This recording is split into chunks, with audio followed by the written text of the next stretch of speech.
Earlier today, I spoke to Matt Smart, who is a local sculptor and installation artist.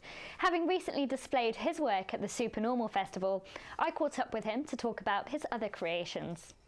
So thank you so much for joining me here today, Matt. We've got a wonderful display behind us. Do you want to talk me through some of the sculpture art you've brought with you today? Sure. A lot of this derives from a variety of exhibitions I've been doing, and also some street art and some festival performances. So I've just come back from a couple of festivals where quite a few have been displayed. Should we go through some of the pieces? That'd be great, yes. Talk me through this one here. This little chap here, this is Muffin of Lascaux. Lascaux is a cave in the south of France where the largest collection and most significant collection of cave art was found, dating back to about 30,000 years. So cave art, if you're familiar with it, there's often kind of line paintings and there's filling in with minerals. So what I've done is tried to delineate and replicate in 3D what a cave art piece looks like, and also use some of the original type of material. So there's charcoal, there's some red clay from Shropshire, and there's some Cotswold stone there as well. So you sourced your material from different areas? Yes, trying to get the right palette. Yeah.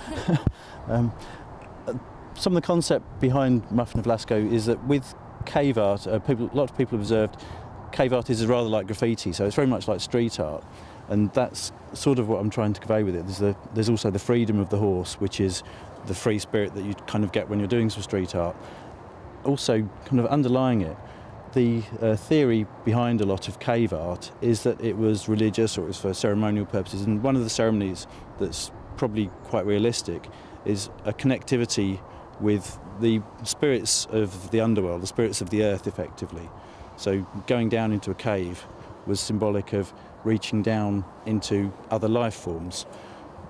And then there's quite often there'll be a hand put on a wall, and then paint would be blown over it. And what we see are the traces of the hands.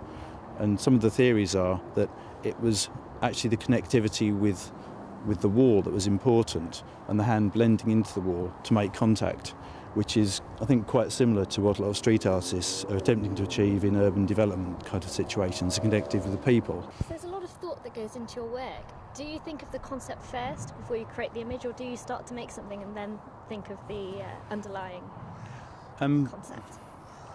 It's a mixture. Sometimes you discover while you're building it what it's about. So with the ghost, I discovered a little bit later what the meanings are. And that's from working with a group doing research into the representation of women in history in the canon. So if there's ever anybody asked in a school, for example, or who's the greatest composer, you say Mozart, and then there's Picasso as a painter, and when you look through it, you go, well, women did actually do things at some point, but effectively history has shrouded them. So that's the impression that you don't quite see. It's kind of hidden impression, and they're basically a ghost in the machine of history. So this one here is Truths, and it's just an archaeological pillar, so it represents the layers of archaeology, and the earth acts like a document. You know, you can have layers in a book, so you get different layers, different earths. And then set into it there are keys, so there's a kind of an old-fashioned key, a slightly more modern key, and there's a USB key. Oh, yeah. Because often when we're looking through archaeology, what we're trying to find are truths. We're trying to get to the secret, which is kind of like getting through the door. But, unlocking, in a way. Yeah. And then at the bottom and at the top, there's bones set into it, which is what a lot of archaeology is about. And I think really where a lot of our interest in history stems from is the beginning and the end. And what does the USB stand for then? Is that a modern take on documenting? Or? Yeah, it is. It's a gold-plated one as well. Okay, oh, great. And do you want to talk me through this sculpture here as well? This is We Met One Day, and it's about that first encounter when you meet somebody, or when you see somebody across the room who strikes you as being quite amazing, and if you don't talk to them, if you don't encounter them and actually get to know them, you'll end up leaving them on a pedestal, effectively. So this is how you can see someone who you don't dare to engage with, and it's all about daring. She's reaching her hands out as well, and it's either way around. It's no matter who it might be, somebody who looks really fascinating, if you just leave them kind of unspoken to and don't get to know them, you end up with a kind of an incomplete sort of picture of them. So, you know, there's lots of gaps, there's lots of holes, and she's got a mask inside, which is the person within that you're missing. That needs to be discovered. Yes, and Incredible. it's about, if you do take that step, you know, quite often you find when it does happen, the other person feels exactly the same, and it can really change your life. So it's dare to break the barriers that you find uncomfortable. And my final question is, how does it make you feel when you're creating these new pieces? Because every piece is so different. How do you think of the next thing? Oh, the build's the best part. You know, getting your hands dirty, I absolutely love it.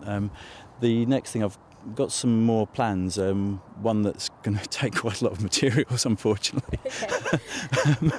And there's some carbon heads which I'll be doing, which reflect carbon capture and the release of carbon through sort of man-made processes, through the Anthropocene kind of principle.